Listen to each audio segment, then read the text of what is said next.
So kia ora, welcome. I guess this is also going to be my first video-based podcast.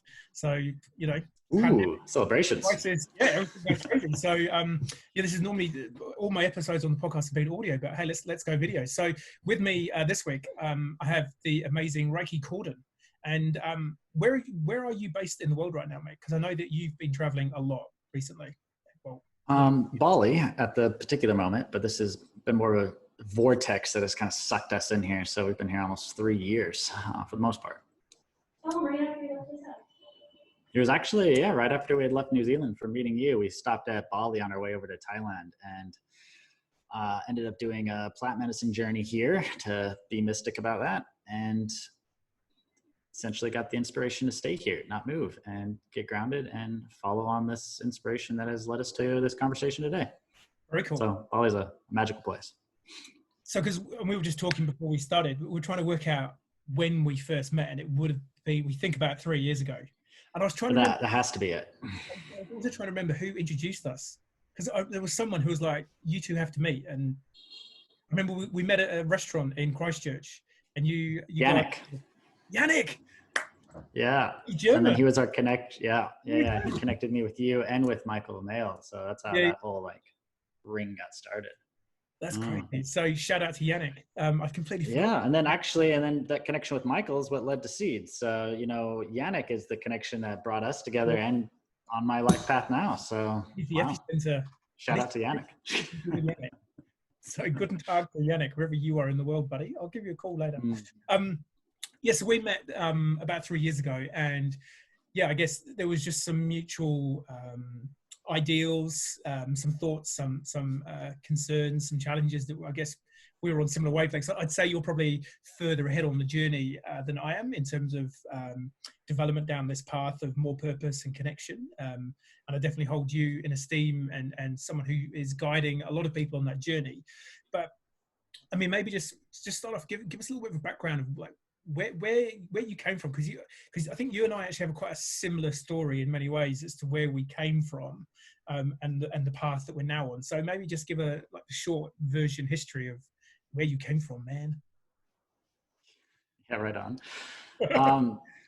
So I think a lot of my story has to do with unlearning rather than learning. So, I mean, I grew up in a very Christian, Mormon religious household, very dogmatic in that sense.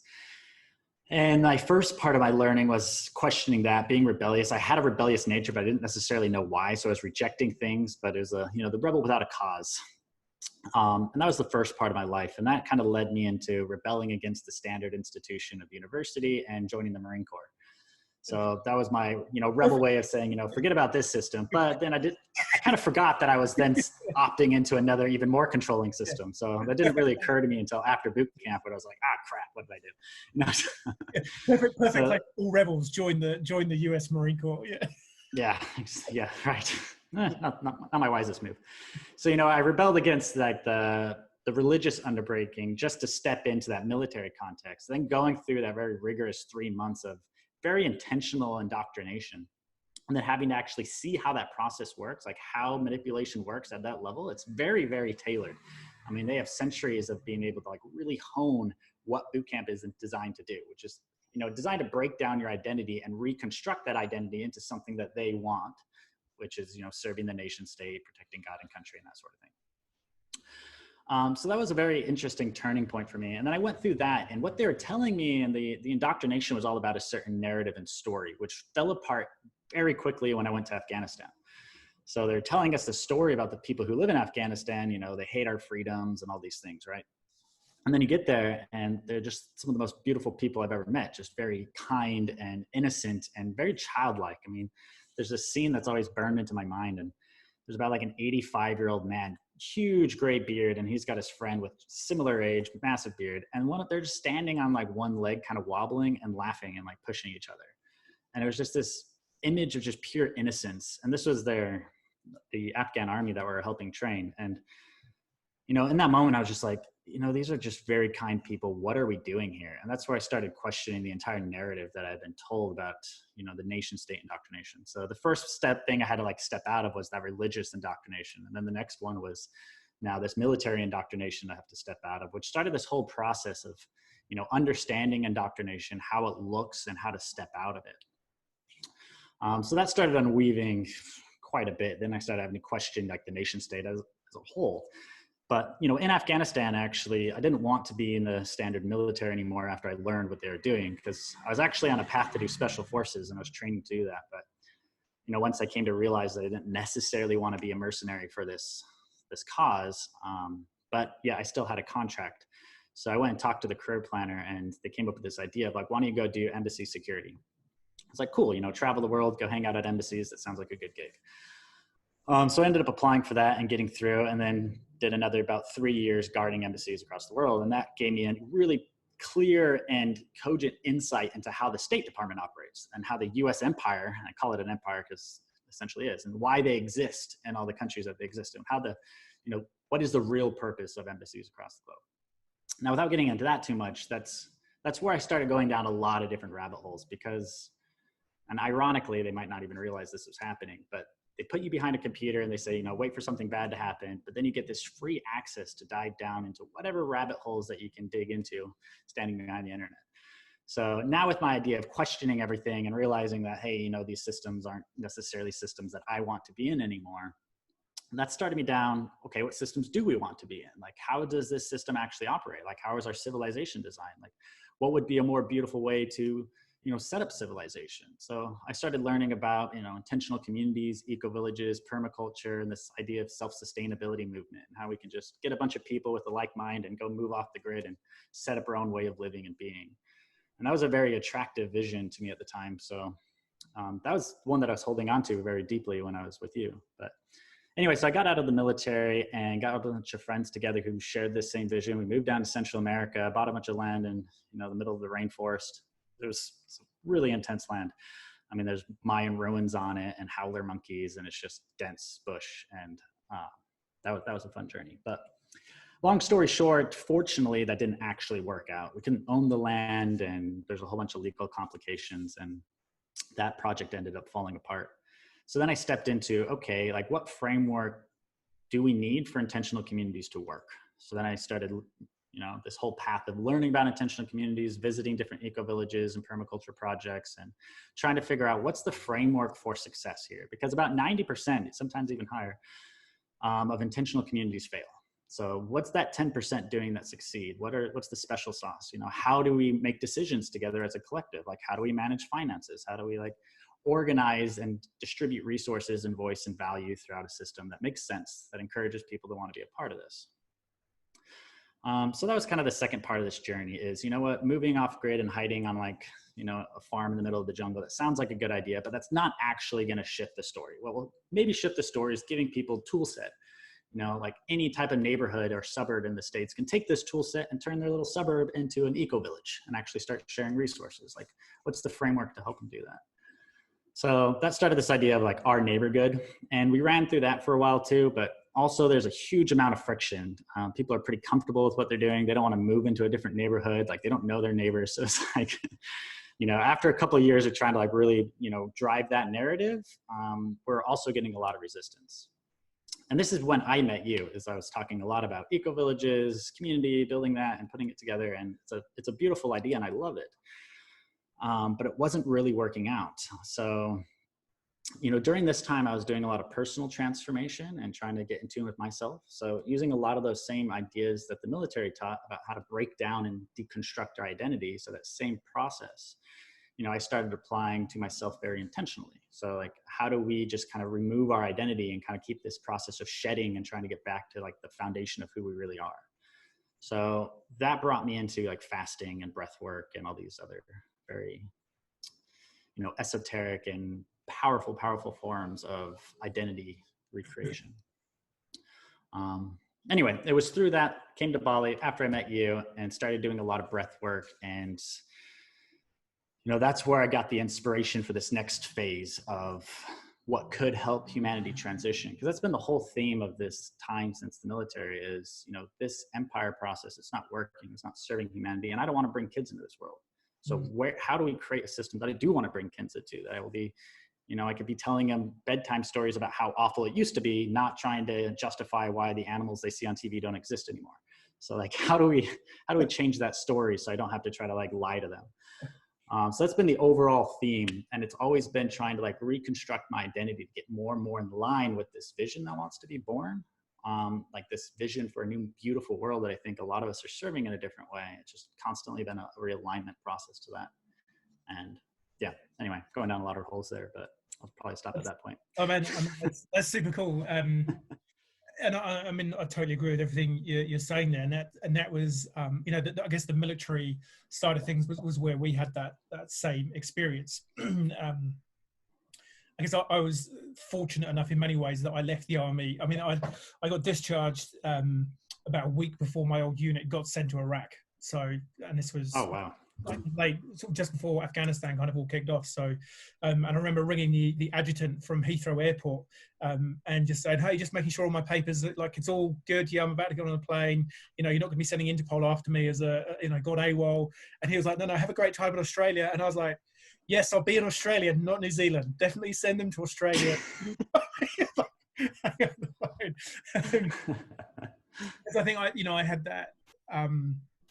It was a similar thing. Like, you know, a lot of identity was around. You know, I spent a lot of time in the reserve forces, and that was a big part of my identity. And for me, over the last many years, well, sort of since the earthquakes here in Christchurch, it's been exactly that process. Like trying to work out actually who am I, and who.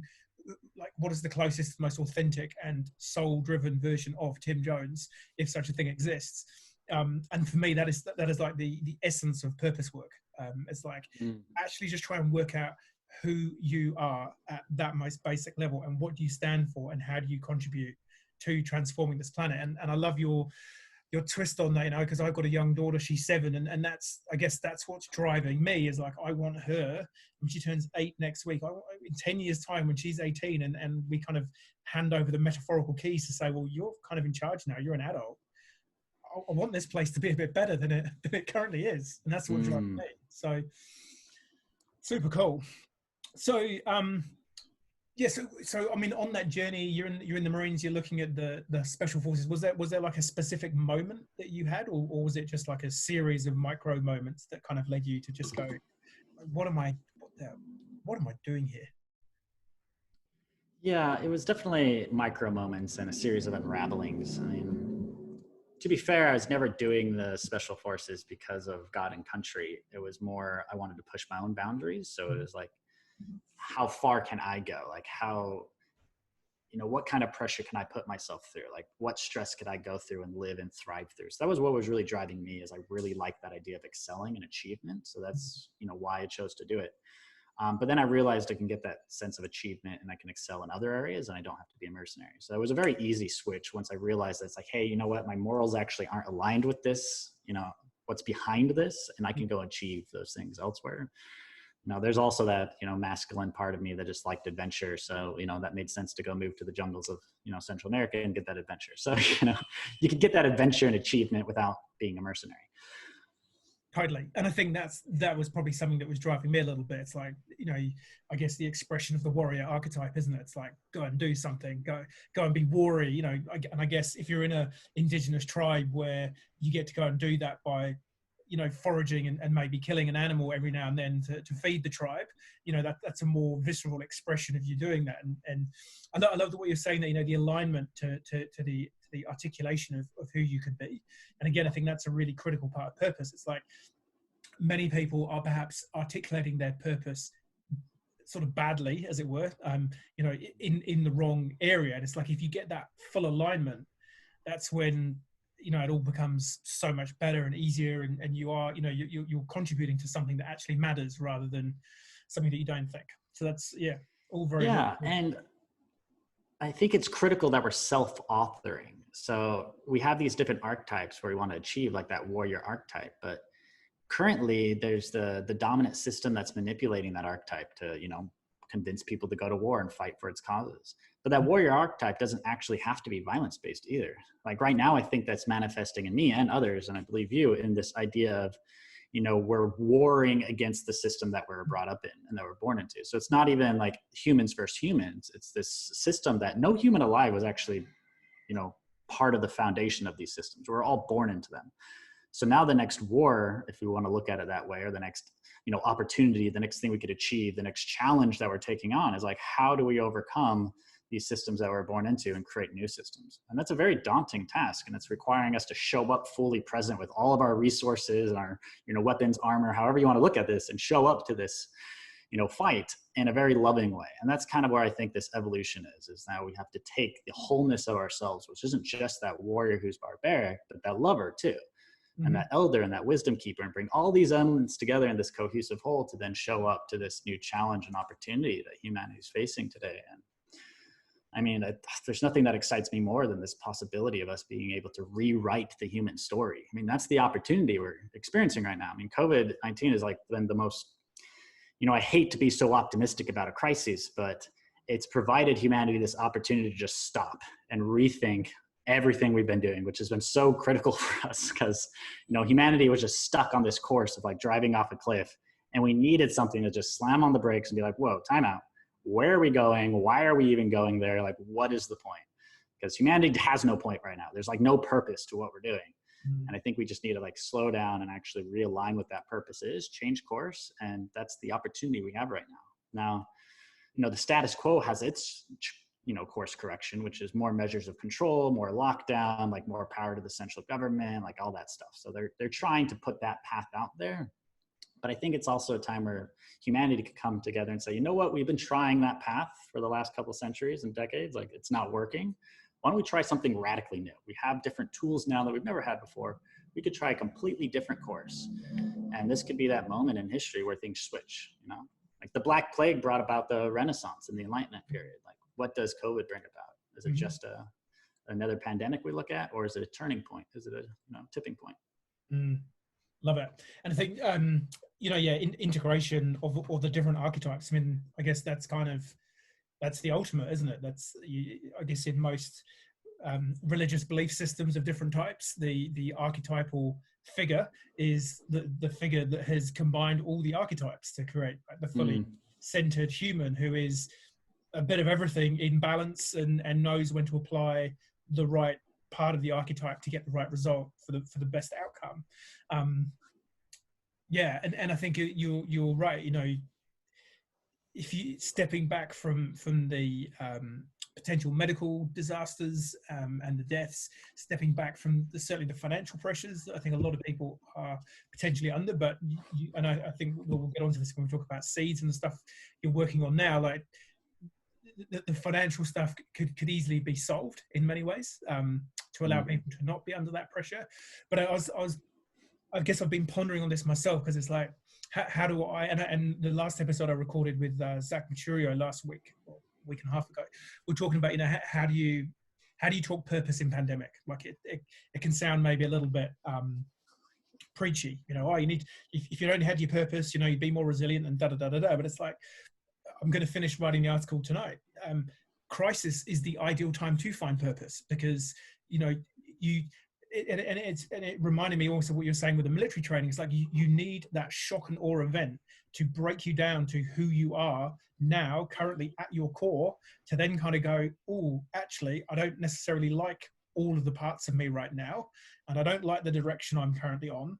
Maybe I can make a change right now. And certainly, for me, the earthquakes in Christchurch, that was the focal point of my change of direction and trying to understand, well, who am I? What have I been doing? It's this kind of, and I think this is the most connected we've been as a species, where we've all suffered an existential shock.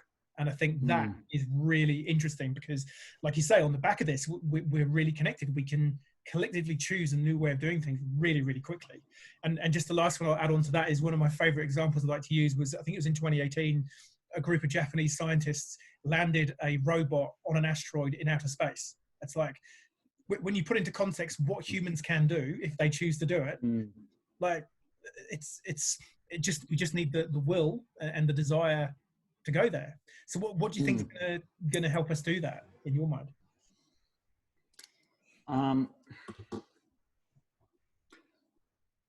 Well, what's going to help us, and I mean a lot of things, but one is I want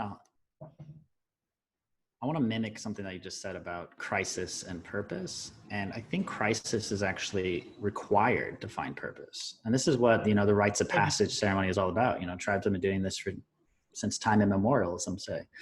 And that's the idea of manufacturing a crisis opportunity to find purpose. They actually go through great lengths to set up these, you know, really rigorous and intentional and very transformative ceremonial processes where sometimes people didn't make it through. Like your life was literally on the line.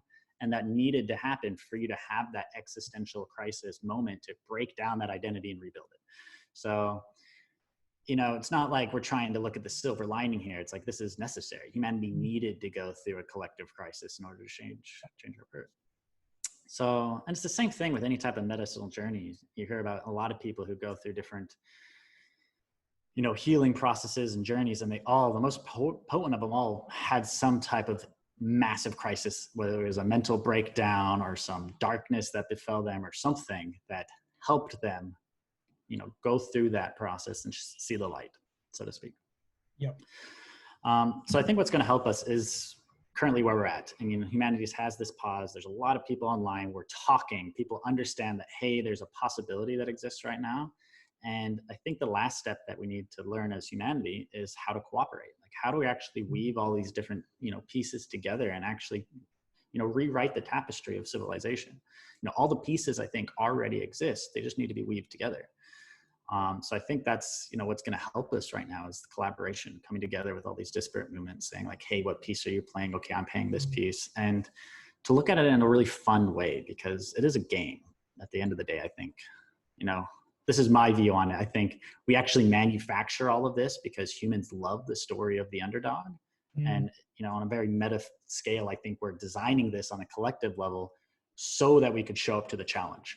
You know, anytime you see any human that's bored, we tend to create our own problems just so we can solve them, so that we can like have something to do. And I think that's what we've done on this collective meta level, is we've created these monumental crises just so we can like come up and actually solve them and feel like the hero, you know. That's at least my way of looking at it. So, you know, we've created this game, we've designed this to be a massive challenge, because that's what will be the most fun for us. That's what's most enriching for us. That's what helps us grow and evolve the most, is by having these monumental challenges to take on.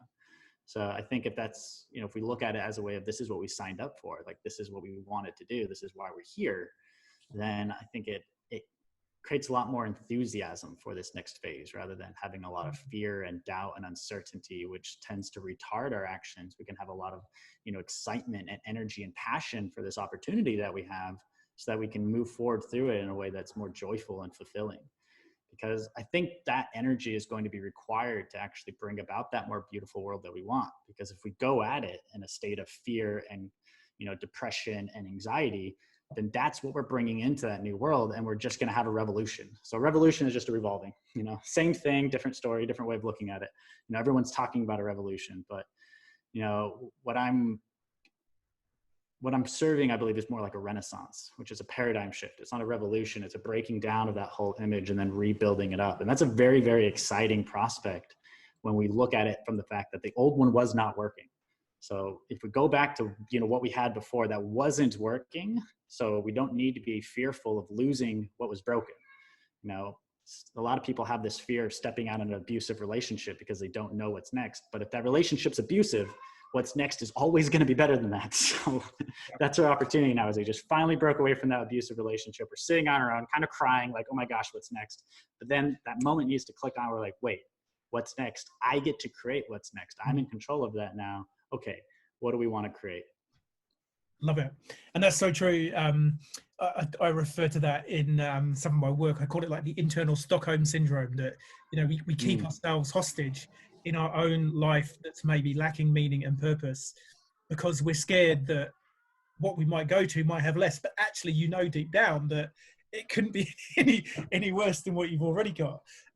That's such a cool analogy. And yeah, like, it's like anything that's based out of fear is not going to be great. Yeah, so much, and I totally love that. Yeah, the revolution versus renaissance. It's, yeah, so true. And I think, yeah, this is an amazing time. I guess here's a question for you. I'm trying to make sure I get this right, but it's probably going to be wrong. I think who's the guy who wrote the Gulag Archipelago? It's Dostoevsky. I think he was very disparaging of the idea of utopia. It's like, humanity is almost incapable of creating ultimate beauty. I mean, even though theoretically we have the resources, we have the capabilities to ensure that every human has everything that they need to survive and probably thrive. The risk of creating that is humans would undoubtedly just break it because we can, because we're generally, we're smart chimpanzees who like breaking things. So what are your thoughts on that? Or do you feel that part of what we need there is actually humanity to transcend to a next level where we wouldn't break what we create that could be so beautiful? Well, I think this weaves back to what I was just speaking about, where we've created these crises, right? And I think what he's pulling on here is, maybe his vision of utopia, and this is how I paint it, is utopia is where there is no problems. It's just blissful and green, and there's nothing really for us to do, and we just hang out outside and pick an apple off the tree all day. I don't think that will ever exist either, because that's not conditions for evolution. That doesn't help us grow. That doesn't give us purpose and passion. That doesn't help us shift our way of being. So I think, yes, if we had this utopic place, which is what humans had for a long time, we would break it. We would create challenges and create problems just so we could solve them. So I think we need to change it on a different meta level. Right now our challenges are very 3D visceral in this physical plane, but I think we can build almost a utopic physical plane where all of our basic needs are met. We're thriving, like we have, very diverse, organic, abundant ecosystems. Like our 3D plane is field, but then our new challenge then escapes into the mind, into the spiritual psyche. And those things are infinite. And now it's about challenging our own internal struggles. So I think humanity is always going to have struggles and always something that we want to take on, but I think we could change it to a different plane. So now, yes, now our 3D physical world is this utopic paradise, which I definitely think we're capable of and we can have. We just need to change then what we're striving to next, I love that. Yeah, I think, and that's something that I've kind of always pondered on is, if we could just barely get our shit together right now, we don't know what the next level of good looks like because we've never actually made it there as a species. And there will be a whole new set of challenges that we'll discover when we get there. And like you say, there's so much, I guess in the coaching work I'm doing around purpose and stuff, a lot of research on the brain and we don't really even know how the brain works. We don't even know what right. consciousness is. So it's and we keep figuring out that memories are actually stored in our field and they're stored in different parts of our body. They're not even in our brain. Yeah, we have no idea. Yeah, and then and then we find out that there's as many neurons in the heart and the stomach as there is in the brain, and then we kind of go, oh, maybe there is something about heart and soul connection to how we're running, and it's so if we sort out eating and clothing and food and shelter, there's a couple of other levels we could get to next. So no, totally agree. Love that. Good answer. Yeah. So remind me to come back to this because, those neurons in the gut, that's so important around fasting and why fasting's so transformative. But anyway, let me bring that up next because there's something I did want to point to, which is about this transformation. And if you look at the total population of humanity and our growth trajectory, which is the velocity of growth, and you map that over to the growth velocity and total size of a baby being born, they're exactly the same. It's crazy how similar they are. And this is what I think happens on every scale of this biological and physical world is its fractal design. So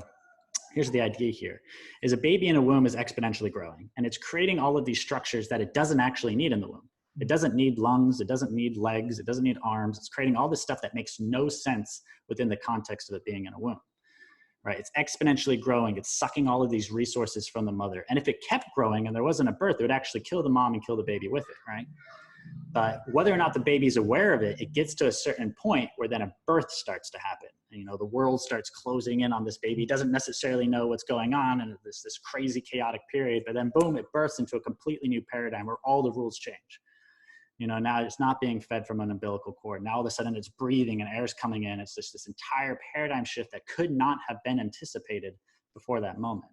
And I think that's what humanity is going on a collective level is we've been creating this meta-human, which all these billions of cells that have been exponentially growing to fill the planet. And now we have all these new tools and organs, so to speak, where you can communicate as a whole globe instantaneously. That's our nervous system for humanity.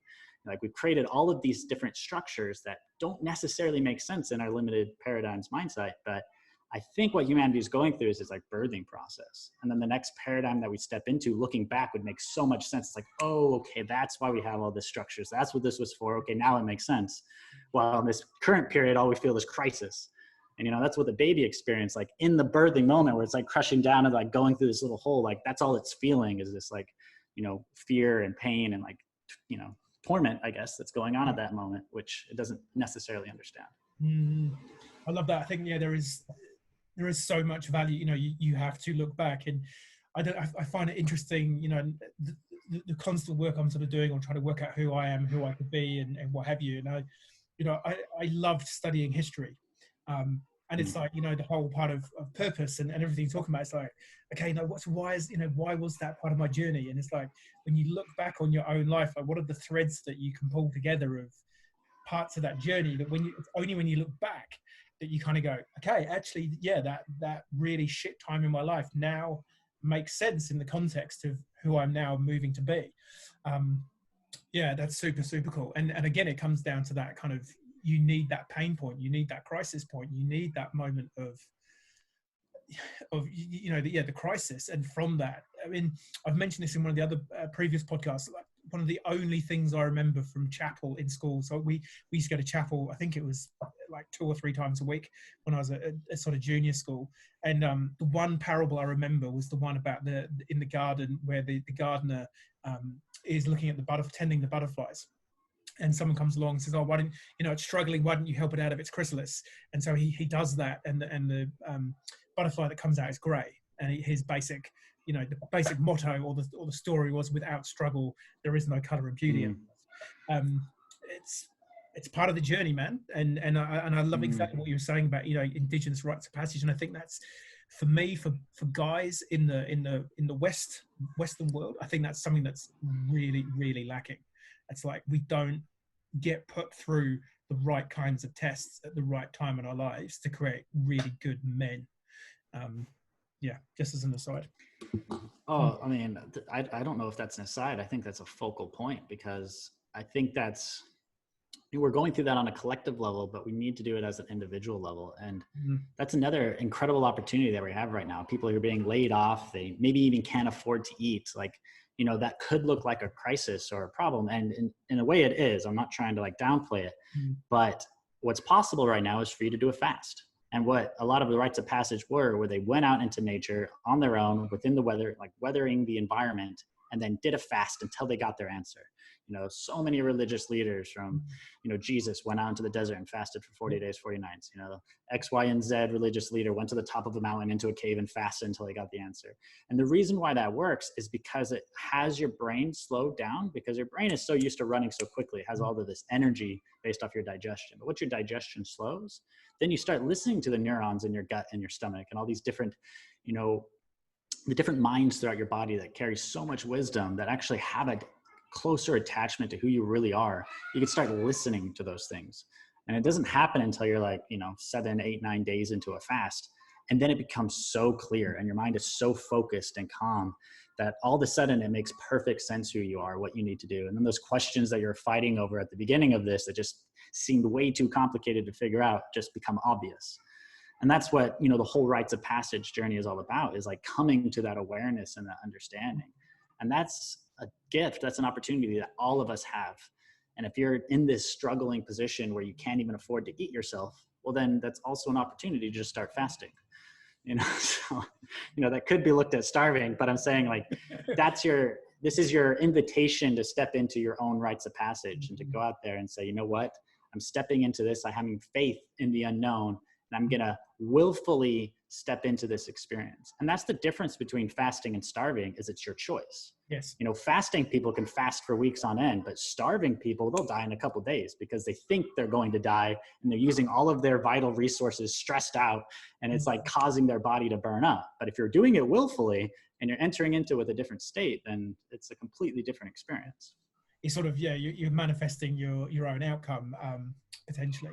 But I guess it's also, you know, Viktor Frankl, Man's Search for Meaning, you know, the guy who survived Auschwitz and the prison camps, and you know, he had such a drive to survive because he knew that he had this work that he wanted the world to see. And I guess it's you know, suffering without meaning is awful. But if you can suffer, if there's times when you're being called to suffer, or you're being made to suffer in inverted commas, if you can attach, like you say, flip it and go, okay, look, this is an opportunity. That's all you can do. Otherwise, I kind of feel, you know, we're kind of at a point now where you can, with what's happening in the world right now, is you can either get really nihilist about this and kind of go, well, there is no point. I don't have a job maybe next week, and you know what? A couple of family members might look like they might have got COVID-19, or they have got it. Do you know what? Just stuff it. I'm gonna just climb into the hole and wait for it to come get me. But you're literally killing yourself by doing that, you know. And I think for me, this is the call to purpose is like, cool, it might not be great right now, but what responsibility can you take on, even just within your own family right now, to try and make it a little bit better? And then how do you become part of this movement to make sure that we don't end up, you know, as in this kind of situation where we are again? Yeah, I mate, really, really good stuff. You mentioned the breath work as well as the fasting. Like, is there a particular form of breath work that you do? I've dabbled with the Wim Hof sort of breathing regimen. I use Insight Timer, which is, I'll put a link to that. It's a free app which has got like thousands, if not millions, of meditations, and there's a couple of really good breathing ones I like doing on that one. Sort of, you know, I haven't done extensively long ones. I typically do like 16 to 30 minute sessions. But yeah, what sort of things are you doing? Yeah, so there's an infinite number of ways you can do breath work, and a lot of them are just intuition. So once you start doing a lot of different practices, the best one is actually doing the one that your body's calling to you to do in any given moment, just like following that intuitive breathing. So sometimes it might be like a 2 hour where you're just doing heavy breathing with no breath holds. You know, other times you're doing more of the Wim Hof, where you do like 50 breaths and then you're doing a breath hold and you're like controlling it that way. Or other times you're doing like different breathing patterns. Because this is where like the Vedas and some of the ancient texts that talk about breath work, which is where a lot of this knowledge comes from, they got into some really deep stuff where like certain breathing patterns, if you're like, you know, you're doing 3 out, 1 in, or 3 in, 1 out, like all these different ways of doing it release different chemicals in the brain. So you could like, you know, intentionally release DMT, which is that molecule you get when you're sleeping, which is that, you know, spirit molecule. You can have psychedelic experiences and you can control that and you can step into it. You can control your nervous system. You can control any aspect of your body. You can actually have a conscious control over through our breath. And this is why breath is life. And this is where all of that knowledge and wisdom comes from. You know, the breath is the spirit. So you can have a direct interaction with your spirit through how you're breathing is, you know, that way of looking at all that. So some of the breath works that I really like, you know what, just do the Wim Hof. That's a great place to start for people who are just like wanting to dabble in it. I can't necessarily recommend any because it's all about your own intuition. And I think that's where the most knowledge comes from, is learning to listen to your body. And it's the same thing with fasting. I mean, you'll read a million different fasting books about all the different ways of fasting, and everyone's got a different opinion. But that's because that's their opinion. And that's what's most important, is that's what worked for them. And that means something else is going to work for you. And the whole point of fasting is for you to get more in tune with your body, is to actually listen to it. So you cut out eating everything and then slowly introduce stuff to then pay attention to how your body reacts when you introduce something that you've been used to. So when you fast out of your body, you get rid of the things your body was addicted to. Like, you know, a lot of people don't know this, but you've got trillions of cells that live inside, or microorganisms that live inside our intestinal tract, that they want certain foods for their populations to live. And you have neurons in your gut. So a lot of the time when you think you're hungry and that hunger is coming from the gut, that has nothing to do with you. That has everything to do with that biology in your gut that's hungry, because they have shorter life cycles. They need to eat more. So when you've got a sugar craving and you don't want sugar, they want sugar because they live off sugar and their populations are dying. So they're sitting there poking you, telling you to eat sugar, you know? And that's what you see in a fast. Like the first 3 days of a fast, like you've got huge hunger pains and you're going through this like wretched, like, oh my gosh, I'm so hungry, I'm gonna die. But then it goes away. And when that goes away, that's that moment in your mind where you realize, you know what, I wasn't hungry. They were hungry and now they're dead. So they're not hungry anymore. And now I can listen to my body. Like what you realize when you're fasting is like hunger comes from the throat. Like you get this hunger up here and that's when you're hungry. Most people have never even experienced that. All they experience is the stomach hunger. Hunger. You know? I think that because, you know, I do fasting. I think the longest I've probably done is like 3 days currently. And then I typically just get bored, or it's just hard because because you're in the house and everyone else has been eating for 3 days, and you kind of feel, oh, I should probably have but I've done 3 days, and you get to the point where you don't feel like you necessarily need to eat. So maybe this will be a challenge for me. We're in lockdown. I'll see if I can do 5. Challenge accepted. I'd say what I recommend to everyone is fast at a minimum until you're not hungry anymore. And then end your fast only when you're hungry again. So when you got to that point where you weren't hungry anymore, that's perfect. Stay in that state until you're actually hungry again, because your body's doing so much healing and resetting, and it'll tell you when you're hungry. Your body's not going to let you die. And that hunger will come up here, and it will be uncontrollable. Like, you're not going to be able to resist that urge once you have it. But wait until you actually have that hunger before you eat again, because the whole entire time between not feeling hungry and that point, your body's doing tremendous amount of healing. And you could look at it in this context, like, the lion goes and attacks the wild buffaloes and it takes out the weaker cells. It's exactly what happens in our bodies when we're fasting. Like, your body is recycling all the damaged and older cells first. And then when you end your fast, your body creates new cells. So what you're literally doing is decreasing the age of your body by taking out all the older ones, the weaker ones, the damaged ones, recycling them and creating younger and new ones. So you're literally anti-aging when you go through a fasting process. If you don't fast ever, then your body isn't able to do that. It's constantly focused on digesting and using the new energy that you have, but it's not able to go and recycle the old. So if you don't fast, then you're not doing that anti-aging. And that's the reason why, humans age so quickly. And this is part of our own evolutionary history. We didn't have to consciously think of fasting for much of, how humans evolved, because we had natural fasting. We went through naturally a couple of days with us not finding food, and then we found food, and then we gorged ourselves, and then we didn't have food again. It's just like, it was a natural part of evolution. But now, like, we've created this new system where we don't let ourselves do that. And it's been a huge, hazard to our health. Yeah, you don't even have to walk to get your food. And yeah, right. You don't even burn the calories to earn them. Super cool stuff.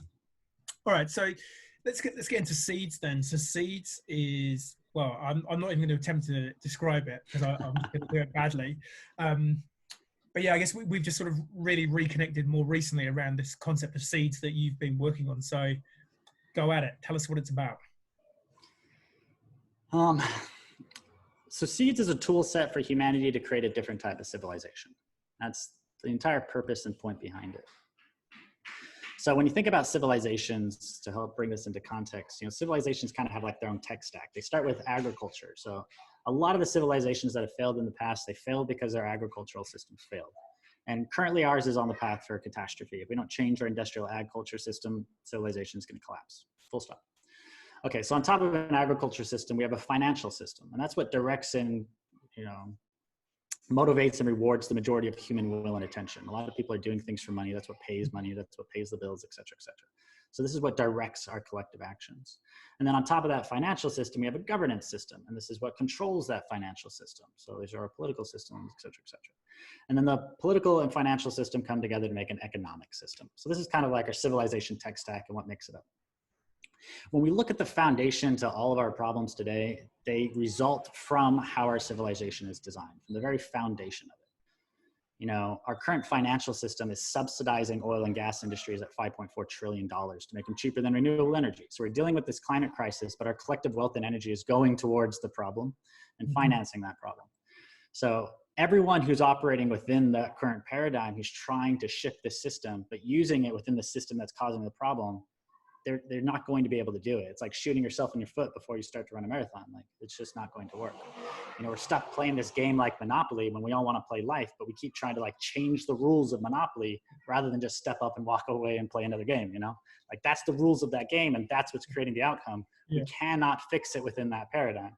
Like, everyone said this, you can't fix the problem with the tools that created the problem. Like, in order to like make the old system obsolete, you got to step into a new one that makes it obsolete. Like all of these insights that we've had as humanity have told us we just need to step into an entirely new game. So that's what Seeds is about. So it starts off with this very abstract idea about a financial system that bores a lot of people, but that is the foundation of our current financials or our current civilization stacks, is how do our financial systems reward behavior. So Seeds itself is a financial and governance system. It's a financial system designed to subsidize and finance regenerative businesses, starting with regenerative agriculture. So any organization that's already out there doing good things, we're first giving them some of this new currency and this new money system to help subsidize their transition into this, healthier world. And we could do some really cool things, like central banks are making trillions of dollars lately, like trillions. And to put this into context, the UN said it would take $30 to $50 billion to end world hunger. We could end world hunger for $30 to $50 billion, right? Okay, but in that same time, from 2008 to now, we created $15 trillion that have been just generated and distributed for a wide number of reasons, mostly like warfare, subsidizing dirty industries, et cetera, all these myopic, short-term, self-interested reasons. So we could have ended world hunger hundreds of times over with our collective wealth, but we didn't. Studies are saying it'll take $250 billion to plant the 2 trillion trees that are needed to sequester enough carbon, reverse desertification, and kind of deal with our climate crisis, 250 billion. But again, the US package just to deal with COVID-19 and their, own admission was about $2 trillion. So we could have financed that like 8 times over, but we didn't. So how are we spending our collective wealth? We're spending it in ways that's currently destroying our planet and creating more problems rather than actually solving them. So if we don't step out of that system, then we're never going to be able to solve this. So what Seeds does is it gives us a different financial system so we can step out of our old systems into a new one. So we stop trading in the national currencies and we start trading in our own currency that we own, that we have a voice in, that we know what's going on with it, and that we have a say. So how that works is that imagine if central banks actually said, we're going to be completely transparent in how this works. We're going to give all the citizens who are using this currency to have a direct voice in how we make the money, if we're going to make the money, and where we spend the money. So now this is your money. It's no longer our money that you're using. This is all of our money. So if central banks did that, that's essentially what Seeds is doing. We're saying, hey, here's a financial system that you own. You have a direct say in it. You see everything that's happening. Like, this is your currency. And we get to do some incredible stuff. On one side of it, we can have a better than free currency, which is what we have. There's no fees for exchanging seeds. And in fact, the more you use it, the more rewards you get from it. So again, that'd be like the Federal Reserve and central banks saying, we're going to give a kickback. We just created $1 trillion. We're going to give 100 billion of it out as a UBI to say thank you for all the people who used this currency. They could do that. They didn't do that. We can do that in the new system. So we've created what we call the first better than free currency. No fees for using it, but you actually get rewarded the more you use it. And that becomes possible through this architecture. I forgot to touch on one point, which some of you might be asking. If you're just creating money, then it's going to be valueless. But what Seeds is doing, which no current financial system has been able to do before, is it actually gets to track the new demand for this currency and then create new currency to meet new demand, so the value of that currency remains more stable. So that's the problem with Bitcoin. Bitcoin's too volatile because the supply doesn't react to the changes in demand. The supply is fairly fixed. There's crazy demand, i.e. the prices all over the place. We have national currencies, which they're creating more currency than there is new demand. So then the value of them are actually going down. The purchasing power of our national currencies is dropping year over year, anywhere from 3 to 12%. And what that means is that if you're not getting a raise, if you're not getting a pay raise equal to 3 to 12% every year, you're actually getting a demotion. The real value of the money that you're holding and getting in is becoming less valuable every single year. So it's basically just like robbing us. But what we could do in a financial system is actually make it value stable. We only create new currency when there's new demand, so that we can have the first truly stable currency that's actually purchasing power stable. And then it's this new money that we give out in reward for regenerative behaviors to pay people who are part of it, create our own UBI. Like, people talk about universal basic income, but if that basic income comes from the current power structures, we're just giving more of our freedom and our security in life over to these systems that aren't serving us. Like, a UBI based on the current paradigm would be devastating. So let's create our own universal basic income with our own financial systems. And this is what this architecture allows. And from what you were saying there, like a UBI that would recognize contribution. So if you're contributing meaningfully rather than just doing nothing, you would get, is that kind of what you were alluding to just at the end there? Yeah, but contributions, and within Seeds, like, I can dive into what we call a contribution, which is a myriad of behaviors, but Seeds is an evolutionary tool. So it's actually governed by the people who use it. So what we consider a contribution is up to the entire network to decide. Yeah. So we can say, planting trees is contributing to society. So we're just going to literally pay people to go out there and plant trees. Why aren't we doing that? Why isn't humanity not already doing that? You know, there's healers out there that just love healing people. We could say, you know what, you love doing that, just go out and heal people. Society is going to pay you to heal people because that's beneficial to society. Like, we can call that a contribution. So what's cool within Seeds is, like, we say what is a contribution and we can reward that, and that could be anything. So currently it's like, if you're actually exchanging it, you're helping the economy grow, that's a contribution. If you're participating in governance, that's a contribution. Like, anyway, if you're helping build the community, you're inviting new people in, you're putting on events, all that stuff, that's a contribution, you know? Which is so cool, because I guess that's partly one thing that the pandemic has put into the spotlight, is who is an essential worker, you know, who is actually contributing to humanity in a way that is necessary for our existence. As opposed to a lot of jobs. I mean, the one that I use frequently is, there's an organization called Pooch Selfie, who make an attachment to put on top of your phone to make it easier to take a selfie of your dog. It's just like, at what point in humanity did we ever need that? And would we ever need that? It's like, but someone has invented that, they've designed it, they've made it. You know, they're shipping them around. You know what? And like, I think that's probably fine. You know, that's, you know, yeah, that seems absurd. But you know what's more absurd is hiring hundreds of thousands of people to write complicated tax code so that we can have hundreds of thousands of people trying to decipher that complicated tax code. Yep. You know, that's literally the equivalent of going out there and digging a hole and paying someone to do it to literally fill that hole back up again. Like, so many of our jobs in society are just that are so incredibly pointless on the larger scale. Like, you know, a selfie for your dog, that's cool. Someone gets a kick out of that. At least someone was happy that existed. But nobody is happy about a lot of these things. Like, they only add more complications. And that's the problem with any system and civilization like this, is they get so complicated and convoluted, they can't be saved. There's no way of like changing it and adjusting it, because that just adds more complexity. That's like, not even complexity, complications. So our current systems are extremely complicated. They're not complex, but anyway, that's a different topic. So what we really need to do is just say, you know what, that's just a total mess. It's not worth saving. Let's just hard reset. Let's step into something different. And then we find out what is actually essential, you know, like having breathable air and clean water, that's essential. Like, we're going to literally pay people to do that because that's important, not freaking tax law, you know? And what's cool about like blockchain and this new technology is it makes obsolete so many jobs that we shouldn't even have anyway. Like the idea of lawyers and accountants and tax attorneys and all these things that exist because we couldn't trust each other. We don't need them anymore because we can build those into code and we can automate it. And that's it's a beautiful and freeing thing. And this, you know, kind of gets me, is if we can automate a job, we should automate a job, because that means there's a human doing something that a robot could do. And why the hell do we have humans doing things robots could do? Like, humans are infinitely creative, passionate, beautiful beings that should be out there, like, fulfilling our purpose and our passion and doing incredible stuff. If a robot could do what you're doing, that's not what you ought to be doing. And we need a civilization that's encouraging people to do what their purpose is, what they're passionate about, and we should automate the rest. And if it can't be automated, and if it's not fulfilling to a human, we should not have it as a civilization. You know, like, oh, well, what about the garbage collectors? Like, who's going to do that? Why the hell are we collecting garbage? Why are we creating garbage? Like, why don't we make all of our package composting, and then we're growing gardens in our backyard, and now we don't have waste anymore? So like, let's actually deal with the foundation of the problem. Like, we don't need garbage collectors. We need to not have any freaking garbage. You know?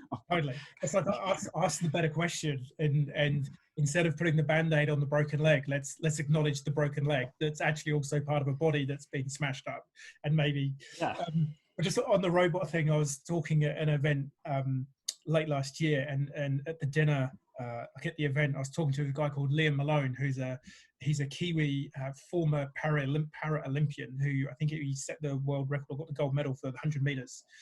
He had the spring legs, and he quit the Olympic scene because there were changes to the rules and the technology which he didn't feel were good. And he kind of threw himself into the whole world of AI. And so at the dinner table, everyone's like, oh, wow, you know, so what's the plan? You know, what's going to happen with the robots and AI? And he was like, look, don't worry about it. It's all kind of military stuff at the minute. The robots aren't coming to take your jobs. To which I turned around and said, that presumes that the robot would want our jobs. Like, if a robot was that smart, it would look at some of the jobs we do and go, I'm going down to the beach to play volleyball with my other robot friends because this job sucks. Yeah, we're gonna go back to quantum complexity over here because that was way more interesting than that button pushing you were doing. It's like, yeah, that's a good point. You know, if artificial intelligence was that intelligent, it wouldn't do our jobs. you would look at us and just go. There's a really cool book, Control Alt Delete. It's like a black comedy about AI and the robots taking over. And there's this. It starts off with these two computers talking to each other, and one of them sort of says, "Oh, you know, what are your humans doing?" And it says, "Oh, it's watching some program where there's 10 people in a house and one of them gets evicted each week. So it's like a Big Brother type thing." And they get talking for a little bit, and they both just end up going, "Gosh, our humans are so stupid. We should kill them." And then this starts off this whole AI war where all the computers start talking to the robot. It's a black comedy, but you look at some of the things in it and you kind of go, that's maybe not so far-fetched. I'm onto something. So, I mean, Seeds. So I've recently just signed up to the Seeds program or the concept. So how do you do this? How do we successfully do this? Because if you're, you know, I guess this is the challenge. Well, I think we've raised one of the points already, like the internal Stockholm syndrome. Yeah, look, I don't like my job. I know that it's all bullshit. I know that there are ways that we could all be thriving, but you know what? We've always struggled to make a living, and that's kind of that's how it's always been. And you know, I actually think I'm too scared to try and make this leap into this, you know, sort of utopia, for want of a better word. So there's that part of it. How do we convince the people that actually they need to make that leap? But I guess the second and maybe bigger question is, you know, tax attorneys, lawyers, accountants, banks, the central banks, like they probably quite like the gig that they've got right now. So how do we get enough critical mass to, or even do you or are you engaging with those institutions to try and say to them, look, this is going to be the future, you're better to, you know, help build it, or you're going to be taken over by it? Yeah, all really good questions. So those who've been following the decentralization space in Bitcoin, it's all kind of understand this principle. If Bitcoin could have been shut down, it broke a lot of laws, it would have been shut down. But the thing is, they can't shut it down. So the way it's designed is one that's completely resilient to the attacks of the current paradigm. So Seeds is designed in the same way. So if the current paradigm doesn't like it, they have to go to extremely great lengths to be able to have any impact on trying to take it down. And even those might fail. So, but regardless, it's not necessarily about that. I talked about it before, where no one alive today created the systems and structures that we have today. And even at the Economic World Forum, which is where all the elites of the economic system gather to talk about like blah, blah, blah. One of the main themes is capitalism's broken and it's not working. Mm-hmm. So that's already in the sphere that, you know, our current systems are broken. Mm-hmm. So, you know, my optimistic side is that even those entrenched powers say, you know what, you're right, this isn't working. This system actually could work. Maybe we'll get behind it. But if they don't feel so like, you know, jolly and hunky-dory about it, then we have the backup where they can't actually shut it down anyway. So it's kind of like, it's here whether or not they want it to be, but we welcome everyone into this. This is a renaissance for all of humanity. It's not a revolution. It's not saying, hey, we're going to take your wealth and give it to the poor. It's not saying we're out to get you. What it's saying is, here's a better structure that actually serves all of us and our planet, and it could serve you, it could serve your children. Like, it just makes sense. So why don't we try something new? But either way, where Seeds actually came from, was kind of part of my journey, is we need a bridge, because most humans aren't in a position to do something radical like move to the jungle and grow their own food. So that's why we started with Seeds, is because it's just an application and it's designed very much like how we already use to, you know, make our payments. It's just like PayPal. So people who have PayPal, Apple Pay, any type of digital banking, which is almost everyone, at least everyone in the Western world, then they can already do this. So if you can download an app, then you can step into the system. So we try to make it as easy as possible to actually be able to participate in this. And then we designed Seeds like a medium exchange currency. So we could have done some really radical and evolutionary ways about, you know, completely rewiring how we do value exchange. And Seeds intends to do that later, but it still started off as like, hey, it's a token that looks just like your US dollar, your New Zealand dollar, whatever. You exchange it to make a purchase just like you're used to. Here's an app that does it. So we start off where people are already at and make it as easy as possible to just step into this and be part of it. So that was the idea, is like, how do we make this like zero friction so that people can participate, so we can get that adoption? And then once adoption really starts happening and people get into it, we can evolve this any way we like. So a lot of people like the idea of like a resource-based economy or a negative interest currency, or, you know, getting rid of money altogether and just looking at, you know, resource flows and all this stuff. Well, all of that can be done with code. And once we're in a code-based system, if we want to radically evolve it, we could put up a proposal that says, hey, we're going to alter the code X, Y, Z. If everyone votes on it and says, yes, let's do that, then we can radically evolve our system just through voting to do so. Where our current systems are completely incapable of that level of evolution.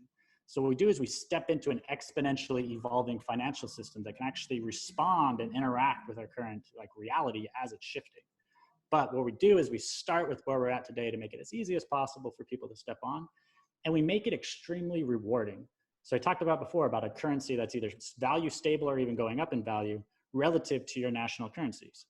So would you hold on to your national currency, which you get no voice, you have no say in it, it's losing value, and you get charged fees when you use it? Or would you rather use a currency that rewards you for using that, that's financing the regeneration of our planet, that gives you a voice, that's fully transparent, and it's gaining value? Like, you know, which one would you rather use? And if the friction is as easy as downloading an app, then, you know, it just makes sense. So that's how we started off, is we just make it make sense on every single level, make it as easy as possible, and just welcome people in. Too easy. The Renaissance is here. That's the idea.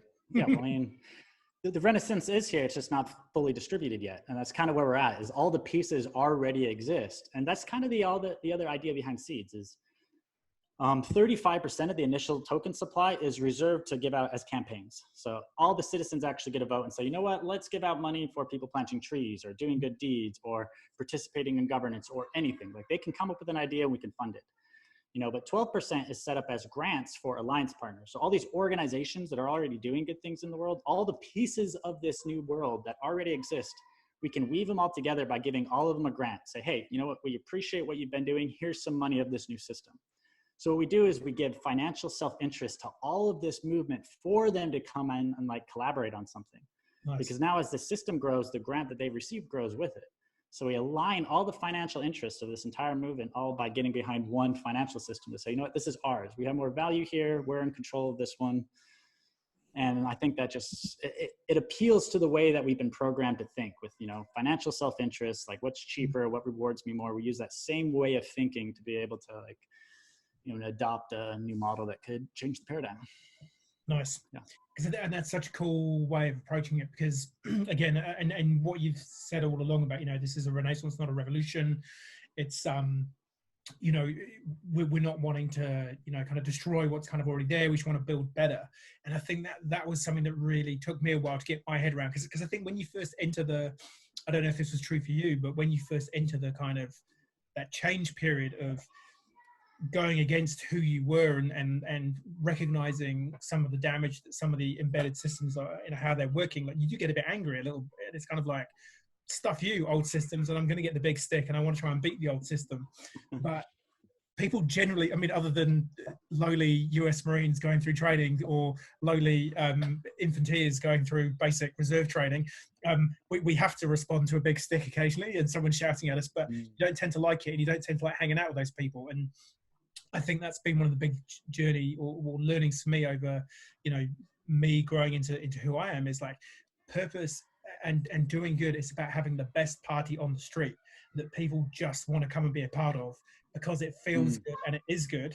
And it makes the alternative just look shabby and ordinary. And it's like, why have I been hanging out at this cafe? Like, the food's awful and the service is terrible. This place, everyone's smiling, having fun over here, and the food's amazing and the service is great. Like, I'm totally hanging out over here now. So I love the vibe. And obviously there was no doubt, having, you know, known you for the last couple of years, that you were going to bring an amazing energy to something that you created like this. So yeah, and to echo that, part of that transition for me was realizing that the them was us. No.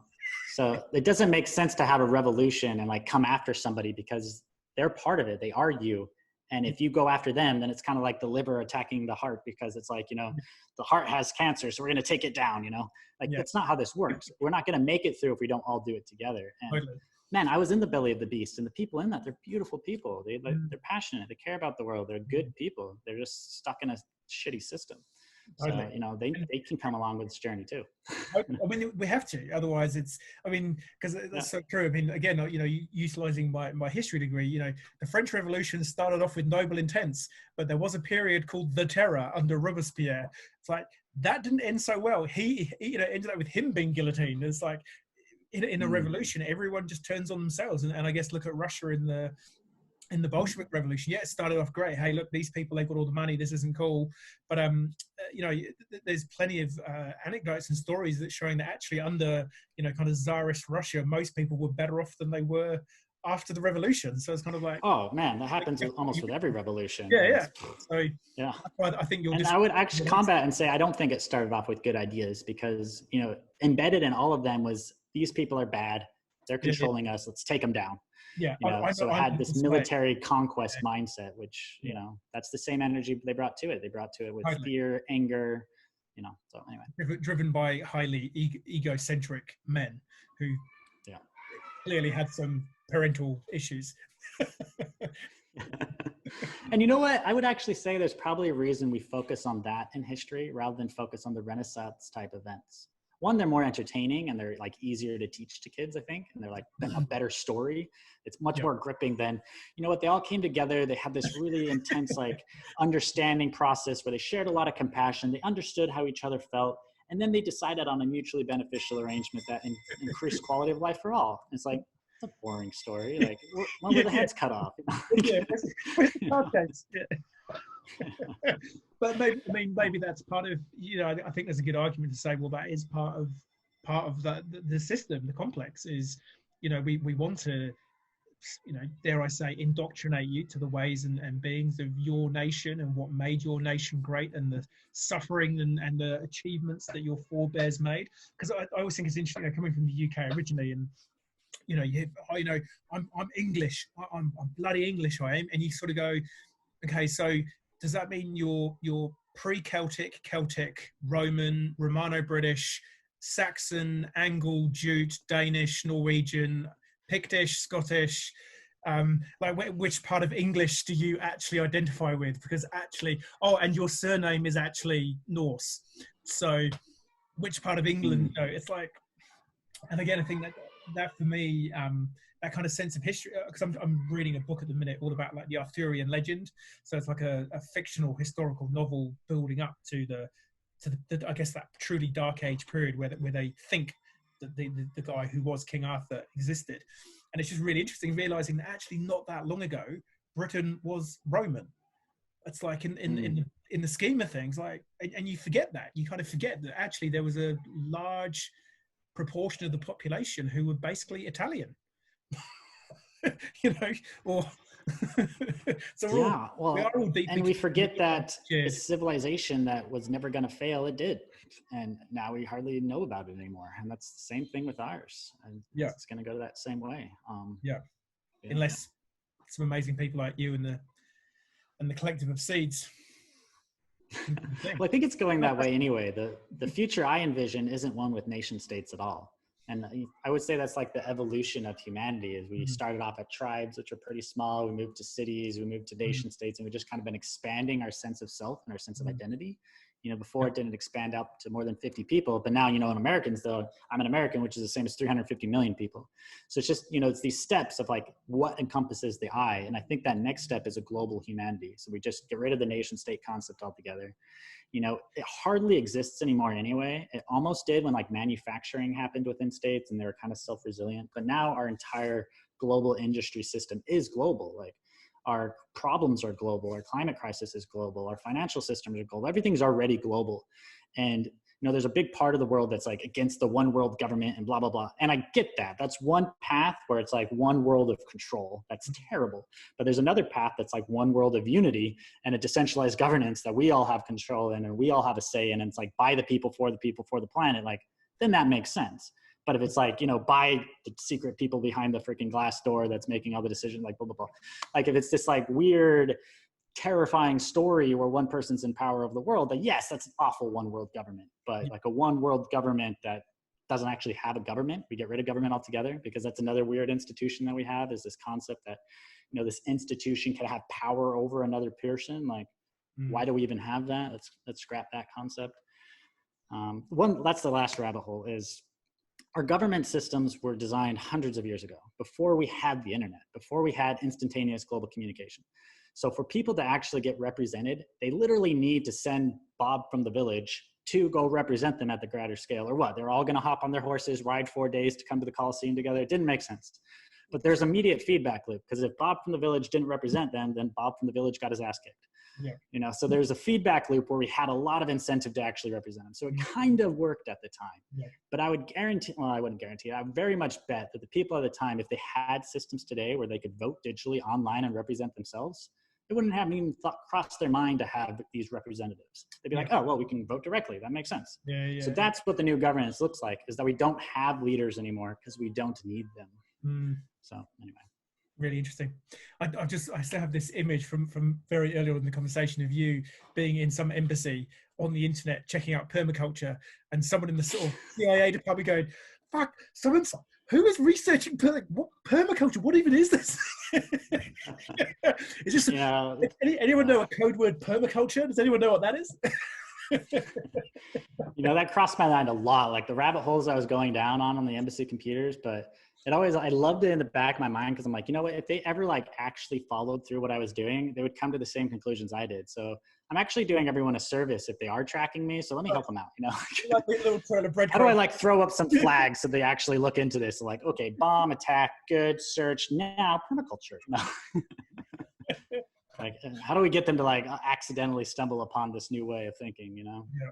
Because again, everyone in that system, like I was there, like I had really good friends that were just really indoctrinated. So I understand where they're coming from. They're all great people. 100%. They don't know that there's a better way, you know? So anyway. Super cool. Well, we're probably about the hour mark. That's been really epic. Miss having you around, buddy. Love your energy and your vibe, and New Zealand's loss is Bali's gain, I guess, currently, but who knows? The lockdown's out. Who knows? We'll be back to New Zealand at some point. Yeah, man, that'd be epic. So if people want to check out more about seeds, where do they go? What can they do? So if they're listening to this, I tell you to reach out to Tim. You might know Tim Jones. He's the guy who's sitting here, and he can get you an invite. Whoa. So cool. Tim can get the referral for this, you know, so I can send you some seeds, so whoever messages you can get on board. Because that's, you know, the whole idea of this system is it's a decentralized trust network that everyone anyway, concept is that they're coming in through you, they know you should be the one inviting them in. So you could go to joinseeds.com, check it out, but better to just message Tim. He can send you an invite, and then that'll take you down the rabbit hole.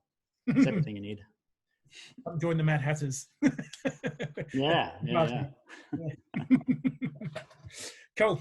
Yeah. All right, mate. Well, just like the White Rabbit said, you know, I love that phrase. You know, before he followed on, one of his famous quotes was, "Don't just do something, stand there." And that's kind of the phase we're in right now, is we were just doing something for so long, but now we have an opportunity to just stop and stand here and actually think before we act. So, which we need to do.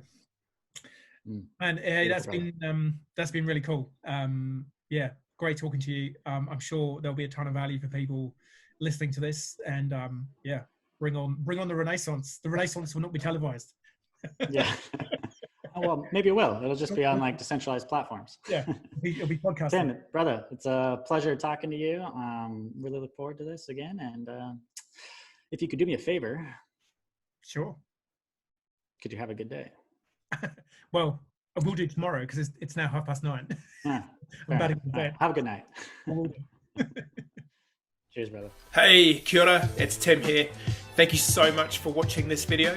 And hey, you know the drill on YouTube. If you like this content, if you could go up here and click on subscribe, that'd be super cool. But beyond that, remember, sharing is caring.